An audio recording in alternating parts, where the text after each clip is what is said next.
नमस्कार मित्रांनो, रामकृष्ण हरी। आजचा व्हिडिओ हा स्पेशली रत्नागिरीकरांसाठी आहे।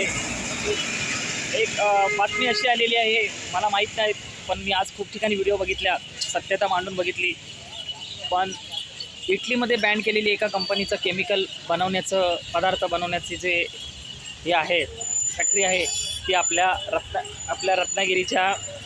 रत्नागिरीमध्ये त्याचा प्लांट टाकला जाणार आहे। आणि रत्नागिरीत सुद्धा तोच केमिकल जे इटलीमध्ये बँड आहे तो केमिकल आपल्या रत्नागिरीमध्ये ती लोक बनवण्याचा प्रयत्न करणार आहेत। आणि तो केमिकल एवढा घातक आहे की त्याचा नष्ट करता येत नाही ते केमिकल, म्हणून इटली सरकारने त्याचं बॅन केलं आहे आणि ते केमिकल आपल्या रत्नागिरीमध्ये बनणार आहे। तर माझं तमाम रत्नागिरीतल्या सगळ्या आपल्या तालुक्यातल्या सर्व तरुणांना नम्र विनंती आहे की तुम्ही जास्तीत जास्त लोकांपर्यंत ही माहिती पोचवा आणि तो केमिकल फॅक्टरी आपल्या रत्नागिरीत झाली नाही पाहिजे याची माहिती तुम्ही जरा जाणून घेतली पाहिजे सगळ्या तरुणांनी।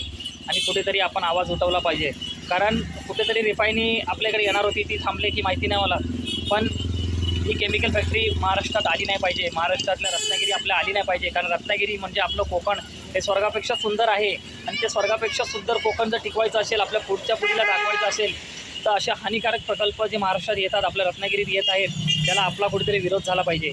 म्हणून रत्नागिरीतल्या तमाम तरुणांना माझी नम्र विनंती आहे, या कंपनीबद्दल माहिती काढून घ्या आणि जास्तीत जास्त आपल्या लोकांपर्यंत माहिती पोचवा, जेणेकरून ही फॅक्टरी आपल्या महाराष्ट्रात आपल्या रत्नागिरीत बसली नाही पाहिजे।